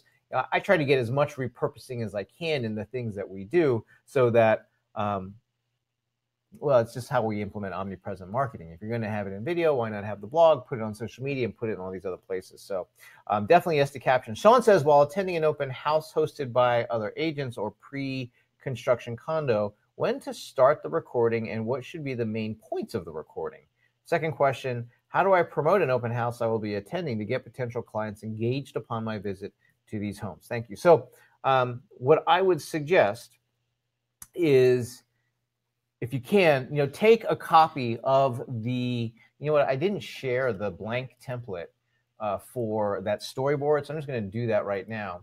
That might be the basic one that I created. If not, I forgot the other thing. I created the boards one. There's also the link. That's what you should be sending, not the other one, because I made a very, very basic template. There's a really cool, and then the one I actually showed is much better, and it gives you a couple different ways you can download a Microsoft Word version, a PDF version, a PowerPoint ready version. It has a lot more. So Jordan's going to share the link with you guys, but it's there's a resource called Boards, BOORDS. And the link is there, and they've got a bunch of different free, you don't have to give me your email address or anything, but they've got free storyboard resources for you. I meant to share that. I forgot about that. Sorry, guys. I forgot to. So that is another thing that you can do to plan that out. Now, when doing something like a video, let's say you're at an open house, where to start? Well, you start with the most attractive, awesome part about the house. If you're just going to do a quick video to promote that open house, don't show them, because you're basically doing like a Facebook Live. Let's say you're going to do a Facebook Live. Right. Start with the best. If you're doing a video like this, what you're going to do is you take them through the story of walking up to the front door, walking through the house. But let's say you don't have the ability to get these assets, and you want to do something quick to put onto Facebook. Well, you could bust out a Facebook Live and just say, look at this awesome kitchen, guys. Let's talk about this kitchen. Let's look at these appliances. I'm going to move on over to the master bath, and let's take a look at that. So what I would suggest that you try to do is really only talk about one thing. I mean, as much as you can talk about one thing if you're going to do a stand and deliver type video to promote an open house, because your main goal is to get them there. Now you can, and this is where you're going to let's say you can get in there early and you have time to be able to plan that out a little bit more. Do that. Even if you're doing a Facebook Live, walk around the house, figure out what you're going to want to be able to show. Now, in terms of promoting that, what I'm going to have to redirect you to is go to the training library area of the membership site. Do a quick search on open houses, Facebook. We've got a lot of different campaigns that we've used, everything from Facebook to Google and so on and so forth, to be able to promote those open houses. So definitely check that out. So then we had Jason. He put in there, Jason shared that walking tour video, and he asked us what we thought. Big thumbs up. Very nice work. Yeah, everyone go check that one out too. It's just another way to do it. And then let's see. Tracy was asking, thought of another question for Jarrett, how to set that spot in the video that you want everyone to see as the starting point. So I'm assuming she means like first frame or like the thumbnail of the video. Oh, that's important. And if you're watching this, Tracy, that is a thing. Most video things do allow, like whenever you are in post, like YouTube allows you to pick a thumbnail. Yeah. Facebook does too. Yeah. Sometimes what we do for some of the videos, like some of the promotions or shorter videos that we create with Gary and Chris, is they'll start posed in a funny way. So you could do that actually too. Do that. We'll do something. We'll plan like what's the first few seconds going to be, and we'll do that and then we just have the first few seconds. So then you don't have to go back and find the frame. But it could be a frame from the middle of your video, but it just like is a really great shot of the outside or a great shot of the living room. Use that as your thumbnail. Maybe then also, you could then also take that into a photo editor and maybe add some text to it, like with the address, something like that. Maybe your logo over the top, something like that. But that's when you're posting and uploading the videos, when you get to choose that. Carolyn asked, how do you budget your time for doing all this? And I'll answer that one. It really depends on where you're at. If you're, let's say you're on a budget, right? You're on a budget and you want to be able to do stuff like this. Let's say you want to start using more video in your marketing. Well, you're not going to be able to do it for everything, right? You can't. So you're going to want to pick and choose. And we do the same thing. We don't create video for every one of our listings that we do. We have to pick the ones that we're going to do that for. Sometimes we have to, like it's a $1 million listing. We're definitely going to get that done. But we really prioritize. All right, are we going to do, for our prioritization looks something like this. Hey, are we going to bring Jared in to do it? Or hey, Gary, you want to just meet me at the house and we'll do just some quick video at the house? Or 3, hey, you know what, Gary, why don't you go out there and take the Smooth with you and just do a quick walking tour on your phone? So it really depends on the listing itself and where we're at, right? So the budget for that home, how much time you have. Now, the important thing here, and this is really thinking ahead, is how are you going to utilize this to be a representation of your portfolio of work? Because we were talking about how a video person is going to have a portfolio of work. So do we in real estate, right? So in real estate, our portfolio of work are the homes that we help people buy and sell, the people that we work with, the stories that they have, the stories of the homes being sold. So in doing something like this, being able to utilize and repurpose that is, spend time. If you've got like a good looking home that's coming on the market, invest the time to get a good video, or spend the money to get a good video, because you get a lot of mileage out of that. In fact, for the video campaigns that we have, I just leave them running. After the home is sold, it becomes like recently sold, and I just leave that stuff running. Now, granted, I'm not marketing it to everybody. I'm marketing it into our farm areas, into our database. But on Facebook, it's $1 a day per listing that I'm going to do that, or home that was sold that was done. And then in Google, it's probably more like $2 a day. I can't remember the exact budget on it. But for one of those listings, I just leave it running because I know my database is constantly seeing that whenever they go online. And it's not like it has to change all the time. It's, like just get a few good ones. Put that on your website, but don't just put it on your blog. Have a section on your website where you showcase, hey, here's the real estate that we've sold, and have the videos of that there so people can see as they're considering to work with you. Oh, that is something that I want. That looks like, this person's innovative. I want to have that. That's how it's going to set you apart. So in that case, spend more time on those and spend less time on the other ones that don't make more sense. So that's how I would look at each situation, determine how much you can capitalize on that particular listing and the videos you're going to produce for it, and then invest the appropriate amount of time. Gary and I, we have one listing that is with a famous tennis player, and we invested a ton to get everything out of what we can, including ongoing ad campaigns, because we knew that's we want to put our stake in the ground and show like this, $5-6 million house. This is the kind of real estate that we sell, and start to associate with. That's the type of real estate that we sell. We want our people that already know us and who are database seeing us selling that real estate, so that they know that's the type of real estate that Craft Partners sells. So that's how you can get more mileage out of it. Let me go. I got a few more questions, and then we'll see how many questions we can answer. Actually, I'm going to switch over here. Let's see. We got, did we answer some of these guys? They were down a little bit more. There we go. So Melinda, when Melinda asked the question, when walking from exterior to interior, how to cut those awkward moments. We talked about that in the editing. Again, cover it up with B-roll. Carolyn, is the audio on a Samsung S9 good enough for video, especially if you're using a lav mic? Yes, it'd be good. Again, see, the one note I wanted to make is like all this stuff that I'm talking about, like the audio, getting good audio is important. But like I said, if you're doing a quick live video and you don't want to take the time to or you forgot your microphone, you're just doing a quick live, like the other example at an open house, that's totally fine to use your onboard mic. If you're doing something produced, you want to be sure you have good audio from a microphone. All right. So let's hit questions. Susie says, this is for the live questions that people have. Susie says, can I do video with no or very little editing? Yes, that would be our stand and deliver method. Yep. Where basically you take a video and you just chop the ends off. Yep. And, if you're happy with the middle parts of it and you're happy with that. Yep. And also too, if you're doing that kind of video, which is a straight run thing, people can forgive a couple flubs, a couple ums. It really depends on what you're going to do with it. Exactly. What I was talking about for Carolyn is think about what you're going to do with these things, not just in the storyboarding process, but think about, how am I going to use this? Okay, yeah, I'm going to market a listing with it. Great. How else are you going to use it? Is it going to be represented on your website? Are you going to use it? Another thing that you can do, and this is something that we've done, is we'll email our database and say, hey, we were recently at this home. We just wanted you to check it out so you can get an inside view of what this home looked like, right?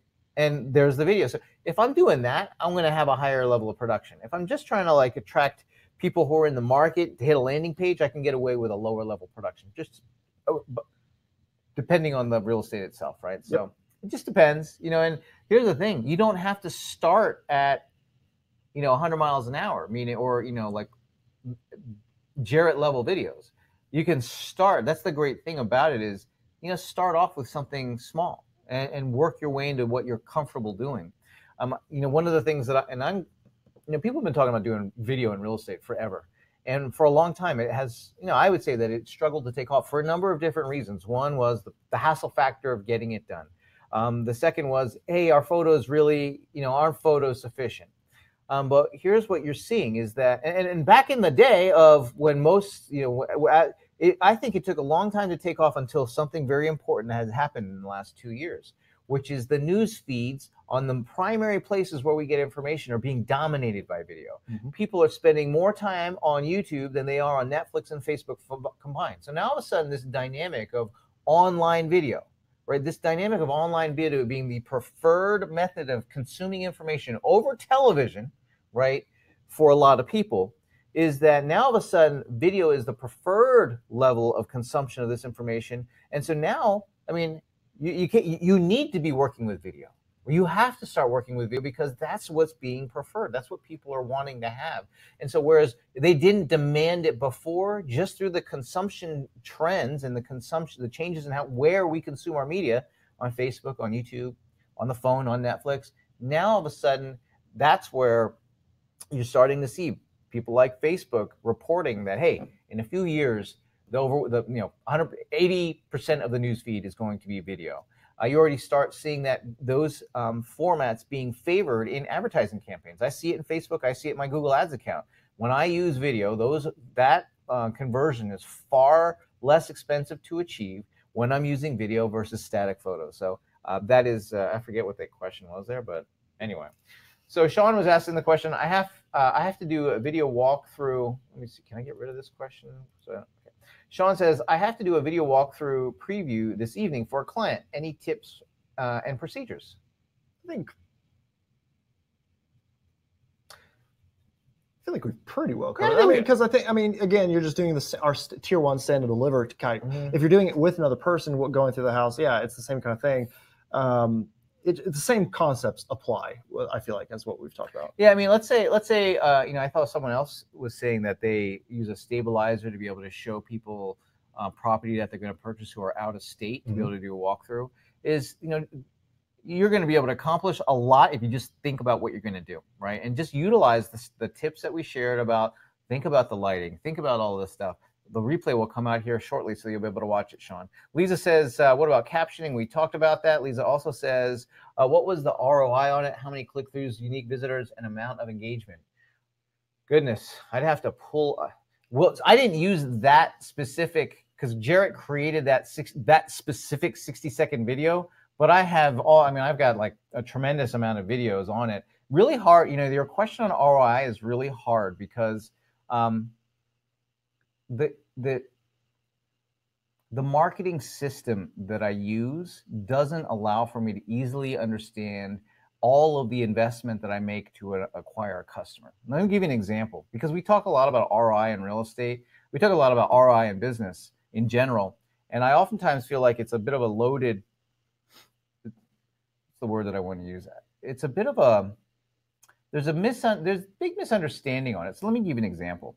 What is the ROI on a sign in the yard for a listing that you have? I mean, can you calculate that? It's hard to calculate it. I mean, if you're only going to include the sign calls and the opportunities that you get from a sign in the yard as being the only ROI that it produces, I would say that that's not true, because would you ever consider selling a home and not putting a sign in the yard? Even if you didn't get the sign calls? Of course not. We wouldn't put the signs in the yard. Another one might be, what's the ROI of staying in touch with my database? Well, I don't count. I mean, you could look at how many dollars you spend on retargeting through Facebook ads, but let's say somebody calls you, a client calls you, and you stay in touch, you have a conversation with them, you talk with them for 20 minutes. Are you factoring that ROI in from your hourly, if you divide down your hourly rate into the acquisition of the customer? Well, you're not like, well, I don't know what the ROI is, so I'm not going to talk to them. So when you look for the marketing system that I use, which is this, I'm building an audience, right? I'm building the audience using the lowest cost possible ways of marketing to do so, which is usually video. So we're building audience, but there's also other ways of doing it. But let's say it's video. Then from the audience, what we're doing is re-engagement but that's like one level of campaign, trying to achieve each part of the funnel of building an audience, building trust through engagement and providing value, making relevant offers of help. You don't have a single campaign doing that because you don't have a single mode of marketing. I've got YouTube ads, I've got Google ads, I've got Facebook ads, I've got email, in each stage of that process, I got more retargeting ads. I've got emails that are going out, text messages are going out, individual phone calls that are going out. So the total cost of acquisition is very hard for me to attribute, because most people don't have the ability to look at that full cost. Even if you were to look at it and say, well, I'm using one of the home search sites like Realtor.com or Zillow, is it really just a single point of attribution that you're getting that customer from? I mean, is it really just that one point, or did you have to do prospecting time?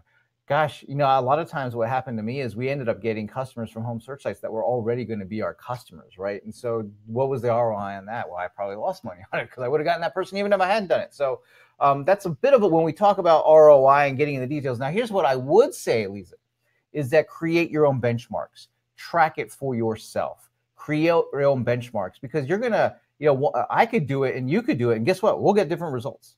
I've probably been doing it longer, so I'm going to get better results. And you won't, even if you do things kind of like the way I do it, until you do it for yourself and figure out what works for you, it's going to be a slightly different result. Plus, I'm in a different market, unless you're in Austin, focusing on the Westlake area and Lakeway area. Then we're also going to have different messaging, different types of things that work, because they're different audiences. So thank you for that question. Teresa asks, what do you think about doing a green screen, talking about the home, inserting pics in the background?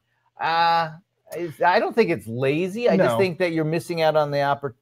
I think I think it would take less effort to throw the B-roll full screen on top of the video of you talking rather than have you behind it. And because green screen, when done well, looks great. That's when hard to do done well. adequately, it shows. And so I would say it would be easier. I would just go ahead and just lay it over the top as B-roll. Tom says, also talk about 10 to 15-second videos for part of the FB Ad Manager program for greater distribution on Instagram and the other Facebook network. Yeah, so length of video is very important. In fact, that's why the 60-second video allows for an Instagram placement.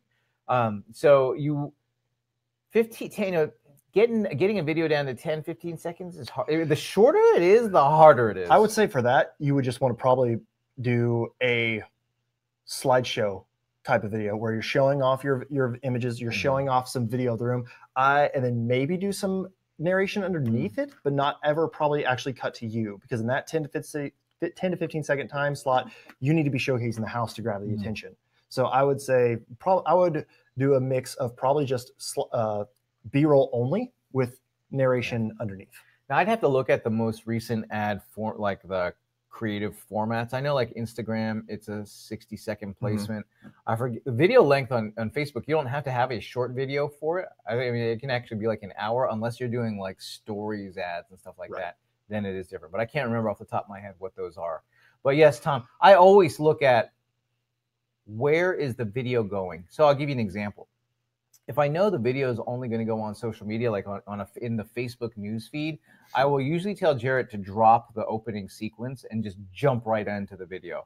Because those first 3 seconds of the opening sequence where it's the logo and stuff like that, usually just if in this format, right, when it's being watched in the news feed, is usually just going to get scrolled by. But it really depends on, so in that case, if it's a video for that, I'm just going to jump right into the video because I need to get those first 3 seconds. I've noticed on the on YouTube ads, it hasn't been the case. You can leave those on, although I've been favoring dropping that off. But then when they go to our website to watch a full version of the video, I definitely want to have our branding on there. So you always want to account where the context of where the video or any content that's going to show up and what the surrounding context is going to be and what that person is going to be doing when they do that.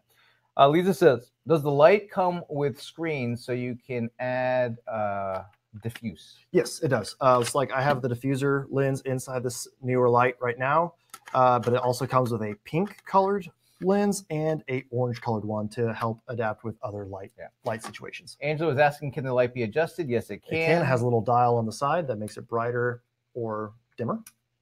Verlyn asked, do you recommend the dual lavalier mic? Not really. I mean, I understand the benefit of it. It's like giving you a backup to your original, or it can help capture some better audio. But in this situation, like, use a dual if you have 2 people. But I wouldn't necessarily do it for just the one person. I would just say keep it easy on yourself. Just stick with the one. Does the mic that we recommended connect into an SLR? Yeah, it should, depending on if the SLR has a microphone jack that is a 3.5 millimeter or headphone jack style. My Canon 7DD does. It has just a little bit on the left side, and you can just plug directly into there. So Brooke was asking about the length of cord on that particular mic. It's a little, let's see, not the longest, I will say. Let's see here. But I mean, that's a good 3 feet, 4 feet, 4 feet probably. That'll get some good length on it. Yeah. You can probably also look into getting a extension cable that you could plug into this to give you a little bit more length as well. Carolyn says, how can you use a lavalier mic if it is attached to your phone? Do you have to be doing a selfie? No, you don't have to be. Just make sure, obviously, if you're walking away from your phone and it's on tripod, don't walk so far as to pull over the phone. But no, you can shoot it in both selfie and rear-facing camera. Jan says, so Jan was talking about, I have out-of-state buyers and use Facebook on my iPad. Is there a tripod attachment with wheels so I don't make the potential buyer dizzy? I would just go with the smooth on that. That's going to be way easier to manage throughout the house. Plus, you won't get caught up on different textures. Though? Oh, on an iPad? For using an iPad. Oh, I've misread that. Sorry. iPad, yeah, you're not going to have a gimbal for that. I'll have to look. Honestly, you may want to just use your phone. Yeah. I mean, as long as you have a good camera on your phone, the equivalent to the one, close to the equivalent one of your iPad, use your phone and the smooth. Yeah, I would say go that route, because then you're going to also cut it to, what if they have tile on one surface and then carpet in the other, and you're pushing along and you're like jerk forward when you hit that. Jim says, are you hosting your videos exclusively on YouTube, or are you using a third-party vendor such as Vimeo or Amazon Web Services or another? So what I do is 2 places. I share them on YouTube, and then I hope, like, if they're good, it's going to go on my website. I'll actually embed it from YouTube, but then I also upload them to Facebook as well, because YouTube, I don't like to put a YouTube link into Facebook. So, and then if you're running an ad from Facebook, you actually have to upload the media anyway to there. So I use both. But for posting it onto our website, I will post it from YouTube and embed it onto our website for like a blog post. We also use a service called Wistia. If we don't want to have links to other stuff on there, that's a paid service. So YouTube and Facebook are free. But Wistia, WISTIA.com, will host videos, and that's the one that I use. In fact, I forget, I don't know, we haven't solidified the date, but in sometime this year, earlier this year, first quarter this year, we're going to have somebody from Wistia, one of the executives from Wistia, one of the trainers from Wistia, come and share some ideas and insights on how to do video marketing, specifically video marketing strategies, as well as using a cool tool that I have called Soapbox. Anyway, Teresa asked the question, how much do you pay for all the drone pics? What should I expect cost if I only wanted 1 or 2 pics? So lately with the drone stuff, Gary's just been shooting it himself. So I'm personally am like scared to do drones or not one that I personally own, because I'm always afraid that the first time I fly it, I'm going to crash it, and then I costs has come down for us in our market here. I think we're spending about $300 for a drone video now. It used to be thousands, but now it's about $300. Drones got cheaper, so services got cheaper.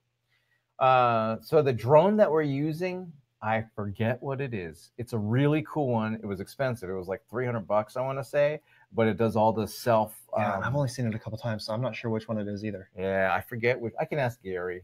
I can ask Gary what it is. You can ask Gary via the private Facebook group. Say, Gary, what drone are you using? I can't remember. It's really nice. It's got the camera built into it. It auto stabilizes. Mm-hmm. And you saw the footage. We use it in the Lido video. Yeah, I mean, it looks great.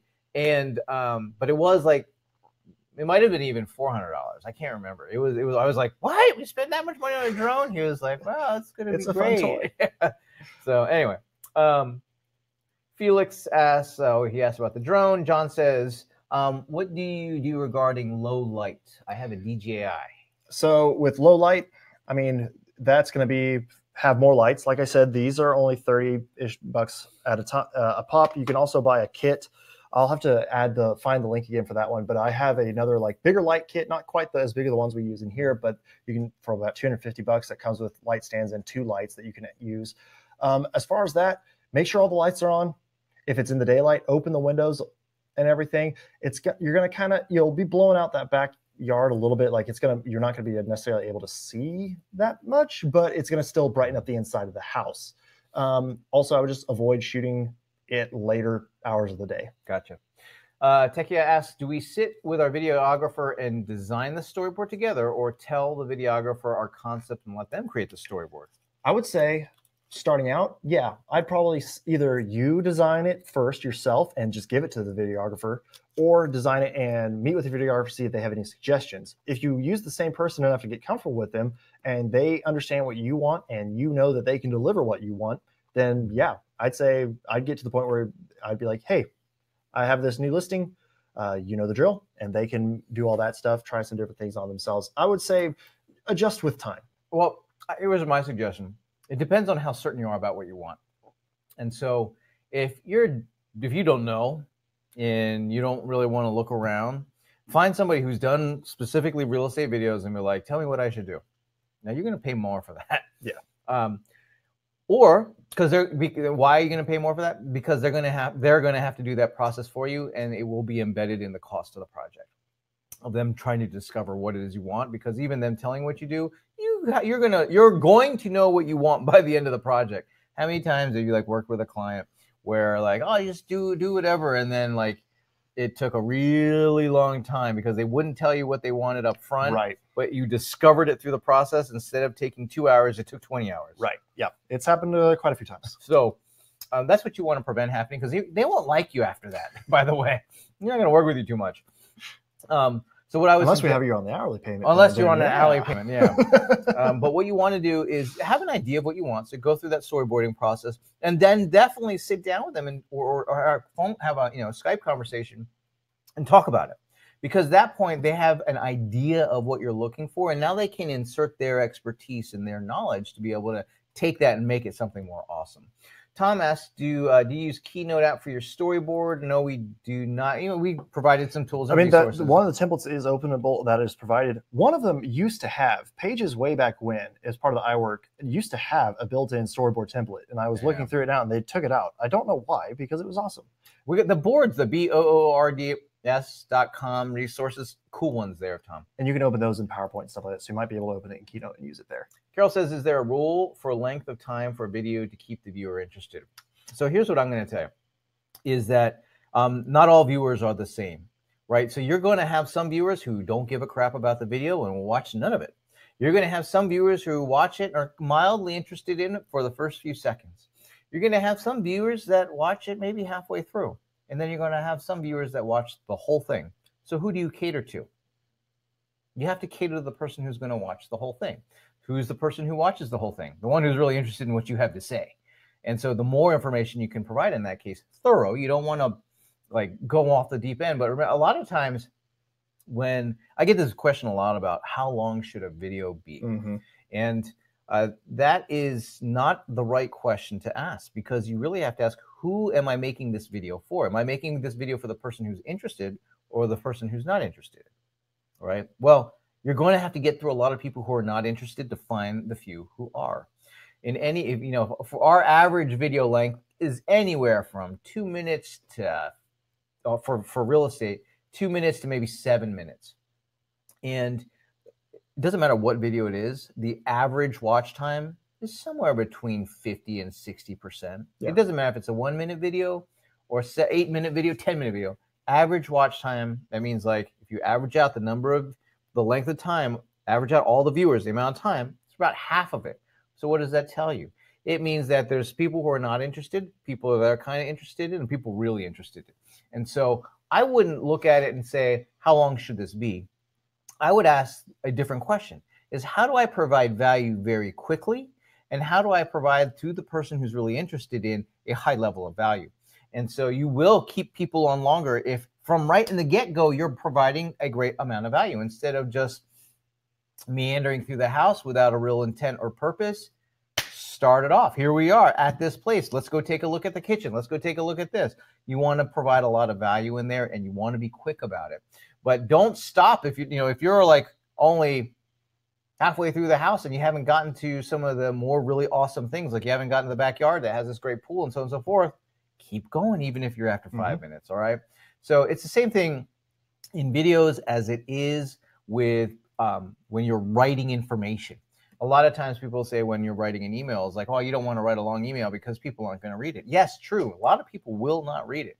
But if you're effective at producing the message and the communication that you want to share, and to that person who's interested in, can they get enough of it? Probably not. And so don't cater to the person who's not interested.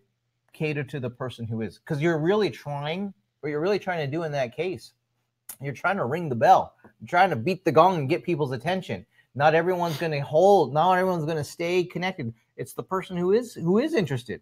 The person who is thinking of moving in the near future, for example. That's the person that we want to cater to, not the person who's going to move in 3 years who happens to be watching the video because they're cool looking pictures, right? And that's a core marketing principle that oftentimes gets overlooked in our desire to cater to this surface level, always kind of going through the phone and what catches our attention, which doesn't. Remember, when you're interested in something, when you're actually a potential customer for something, you don't want just a little bit of information. You don't want, let's say you're thinking of buying a car or something like that. Do you really want to just see 1 or 2 photos and then, hey, go over here and buy it? No, you want to see a lot more information about it. Well, a home is way, way bigger an investment than just a car. Much more emotional attachment to it. So anyway, don't cater to the person who's not interested. Cater to the one who is. Beverly asked for suggested settings for a DSLR. I think we talked about that. Kind of touched on that one a little bit before. Phil asked if we already have Pro, is Rush included? Yes, that's how I got Rush. And Randy says, How do you make it so you can see outside of the windows as well as good lighting inside the home? That one is a bit more of a complicated answer. It really deals with a lot of, it either determines on, because you have to balance basically the outside lighting with the inside lighting, and one can't be necessarily brighter or less than the other. So if you wanted to have a better chance of getting clear outside through the windows, then you do want to kind of shoot maybe mid-afternoon, or when it's not quite Probably so not going to get that with your bright. phone, though. You're going to No, need, you're you're gonna going to need need some stuff. professional camera. And like in movies and stuff like that, they're applying films over windows, or there's just a green screen behind the window and they're placing whatever it is. I know that, and then especially too, it also does come with some settings, but a lot of it is you have to get the inside as close to as bright as the outside. So Gotcha. unless you're rolling through with a ton of different lights, or like you're shooting photography, the camera works a little bit differently, so you can really have better settings to get it brighter and do some different things like that. It's some differences, and quite honestly, haven't quite figured out the best method myself yet to get it perfect. All right. Well, that concludes our Q&A portion of our training today. Gosh, Jarrett, I've learned a lot. I knew what we were going to talk about, but I've learned a lot just getting into more of the detail and looking at the types of questions that were coming up and learning from your expertise. I hope you guys, I know you're not here in person, but let's give Jarrett a little bit of a round of applause. Maybe in the chat section, say, yay, thank you, Jarrett, because we really appreciate you taking the time to be able to educate everybody on, hey, this is how you go about producing a higher, better quality video, whether you're going to do it yourself, whether you're going to do a stand and deliver, pre-production and planning, or hire somebody, right? Jarrett's given us a lot of insights on how we can, no matter which way we go, end up with a better quality video. I know that video, and you're going to see in the coming year, in 2019, I'm going to press you guys in our club to take a chance on doing some more video. It is the most effective way to be able to show and your expertise, to be able to build trust with people, even people who already know you. It's the best way to let them be reminded of the fact of the expertise that you have. It is a way to make yourself stand apart. And here's the thing, it's still the Wild West because nobody in our space is really doing it that much. Why? Because they're afraid to. I understand. We're all like a little nervous at looking at that camera, or to be able to take the time, or maybe to spend some money to be able to produce a good portfolio of work that represents the expertise and the value that we're going to give our customer. So I'm going to encourage you guys to take that first step forward, or many steps forward, and representing yourself better, because like I said, most of our peers are not out there doing this. And I like to get in early. When you look at something like a trend, I wanted to get into that Facebook trend early, so I did, and we capitalized on it.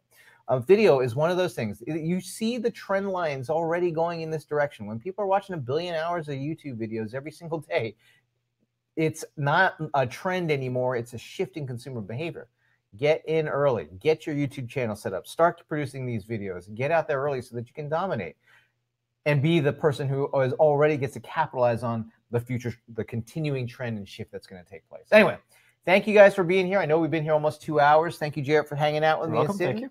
We'll see you guys. Jarrett is a member of our private Facebook group. If you have any questions, maybe hit him up through the private Facebook group. Yeah, I was going to say I'm in that one, and I think I'm also in the real estate video practice one. I may be flubbing the name, but whichever one is focused to video. Go to the club on the Facebook group and hit us up there with any messages. Anyway, thanks again, guys. We'll see you. Well, goodness gracious, happy holidays, because I'm not going to see you until January for our next member training. So anyway, happy holidays, guys. We'll see you next year. I'll definitely be on the private Facebook group. I did a Facebook Live video, and I also shot a video, and I post in there later. Anyway, I better get off the video. See you guys. Bye. Take care. All right.